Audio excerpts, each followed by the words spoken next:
الحمد لله رب العالمين والصلاة والسلام على سيد الأنبياء والمرسلين وعلى آله وأصحابه وأهل بيته وذرياته وعلماء ملته وأهل سنته أجمعين. أما بعد، رب اشرح لي صدري ويسر لي امري واحلل عقدة من لساني يفقهوا قولي. اما بعد، فاعوذ بالله من الشيطان الرجيم. بسم الله الرحمن الرحيم. الف لام میم ذلك الكتاب لا ريب فيه.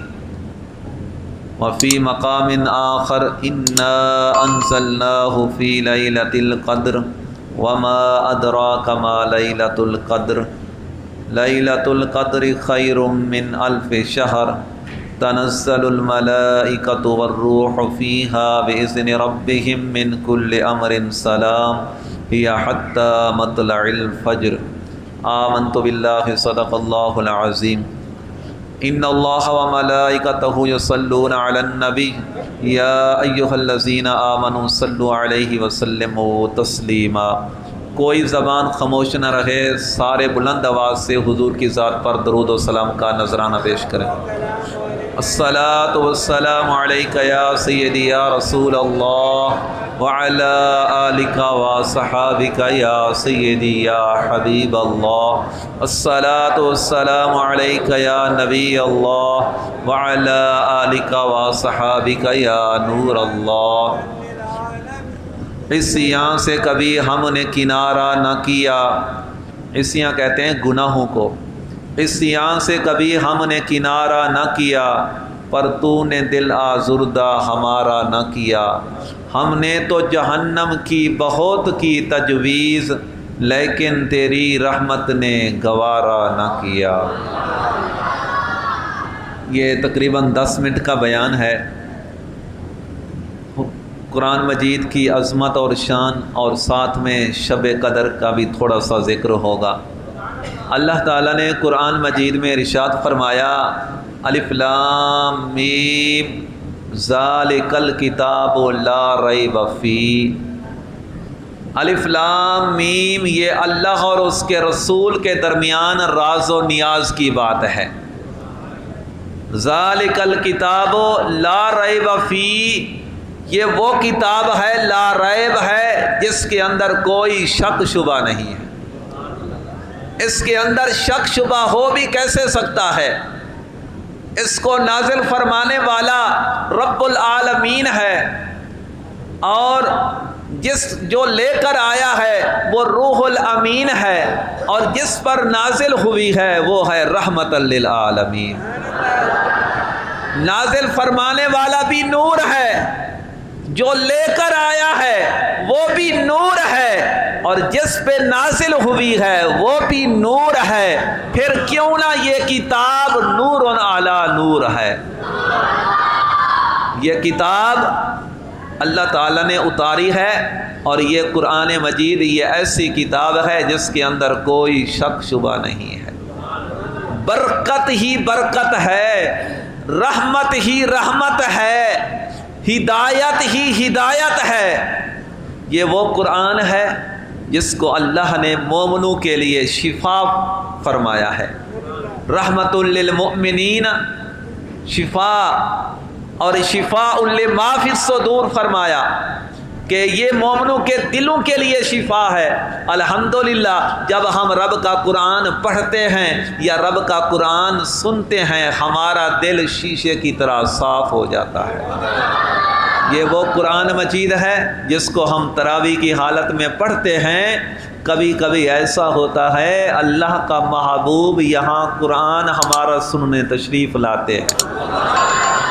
شاہ عبدالعزیز محدث جنہوں نے تفسیر عزیزی لکھی ہے، ان کے بارے میں آتا ہے جب انہوں نے پہلی بار یہ قرآن مجید تراویح کی حالت میں سنایا، کیا کہتے ہیں کہ ہم تراویح پڑھ رہے تھے، ابھی تراویح سے فارغ ہی ہوئے تھے، کیا دیکھتے ہیں ایک شخص گھوڑے پہ سوار ہو کے آیا جو ہماری پہچان میں نہیں آتا تھا۔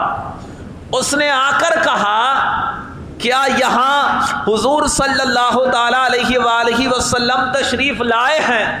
سامعین نے جب حضور کا اسم گرامی سنا حیران رہ گئے، پوچھنے لگے آپ کون ہیں؟ وہ گھوڑے پہ سوار جو آدمی تھے انہوں نے فرمایا میں حضور کا صحابی ہوں جن کو حضرت ابو ہریرہ کہا جاتا ہے۔ حضور کا صحابی حضور کو تلاش کرنے کے لیے آیا۔ حضور آپ کیسے آئے؟ وہ صحابی رسول نے وہاں کے حاضرین کو بتایا کہ ایک جگہ پہ میں اور حضور علیہ السلام اکٹھے تھے، اور بھی حضور کے غلام موجود تھے، لیکن حضور نے مجھے یہ فرمایا تھا کہ اے ابو ہریرہ تم فلاں کام کرنے کے لیے جاؤ، وہ کام کر کے میرے پاس آ جانا، اور میں اپنے امتی، میں اپنے عاشق عبدالعزیز محدث کا قرآن سننے کے لیے جا رہا ہوں۔ حضرت ابو ہریرہ فرمانے لگے میں وہاں اسی کام سے واپس آیا، حضور مجھے نہیں ملے، تو حضور نے جو بتایا تھا میں اپنے عاشق کا، اپنے غلام کا قرآن سننے کے لیے جاؤں گا، تو میں نے کہا میں بھی چلا جاؤں، شاید حضور یہاں تو نہیں آئے۔ لیکن یہ آنکھ والا ہی حضور کی ذات کو دیکھ سکتا ہے۔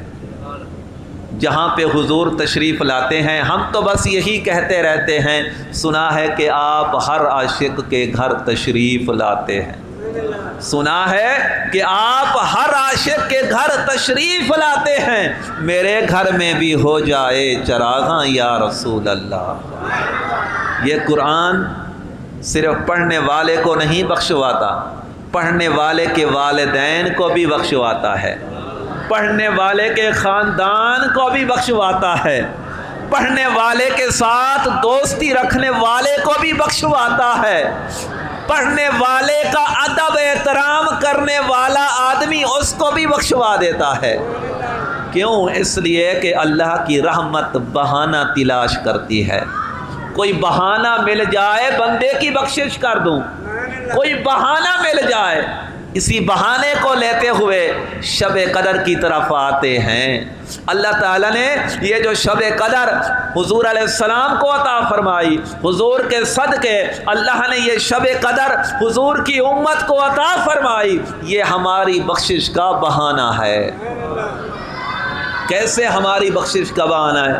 ایک شخص کے بارے میں آتا ہے وہ بڑا گناہ گار تھا، لوگوں نے، آپ نے، میں نے، اس نے اس کو سمجھایا خیال کر مرنا ہے، خیال کر مرنا ہے، نہیں، اپنے کام میں لگا رہا۔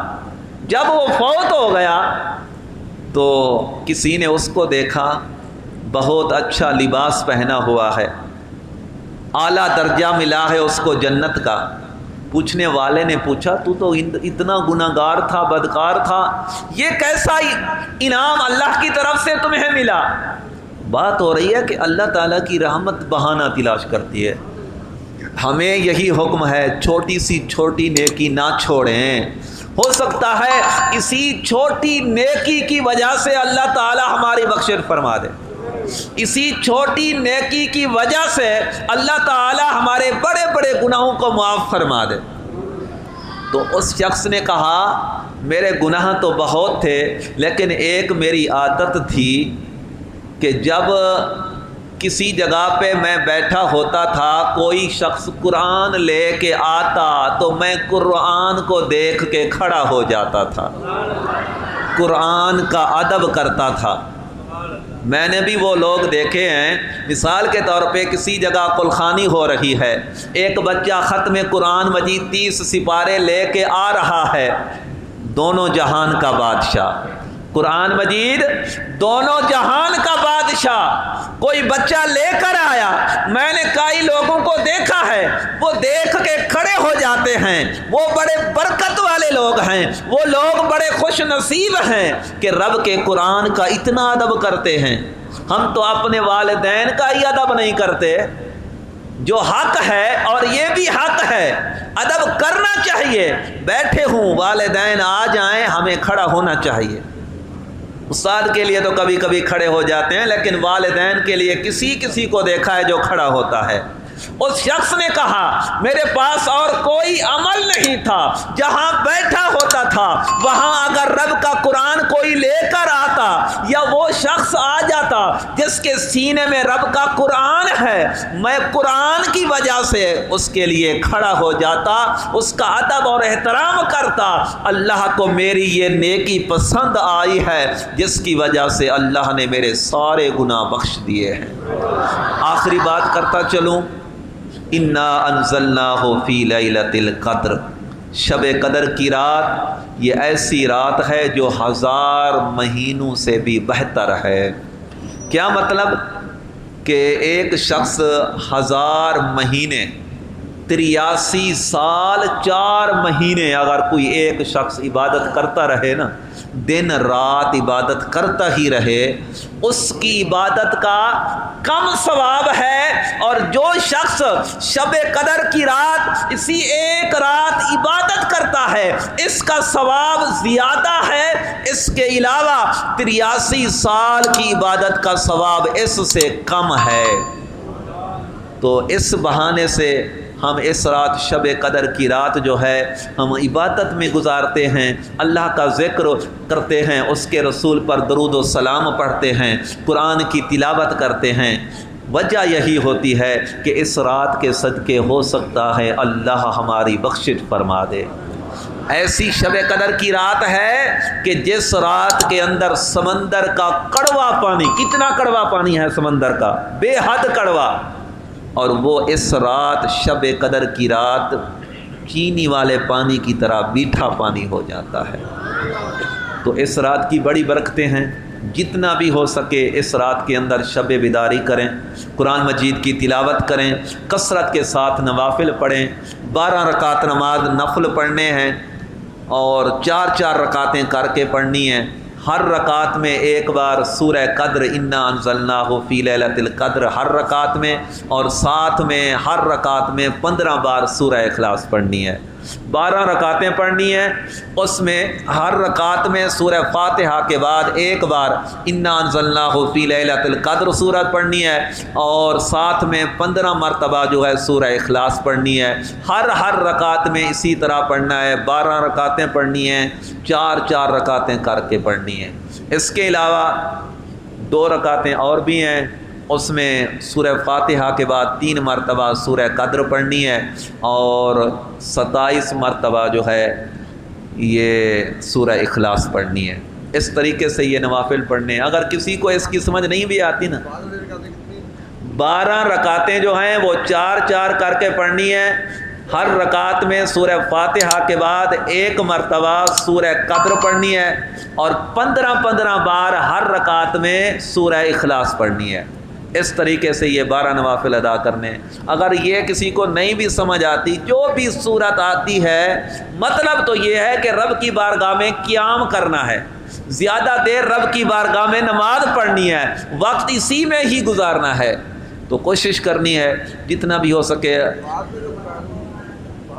بعد میں جو 2 رکعت نماز نفل بتائے ہیں اس میں سورہ قدر ہر رکعت میں 3 بار پڑھنی ہے، اور سورہ اخلاص جو ہے وہ 27 بار پڑھنی ہے ہر رکعت میں، کیونکہ آج 27ویں کی رات ہے اور یہ عدد اللہ تعالیٰ کو بڑا پسند ہے۔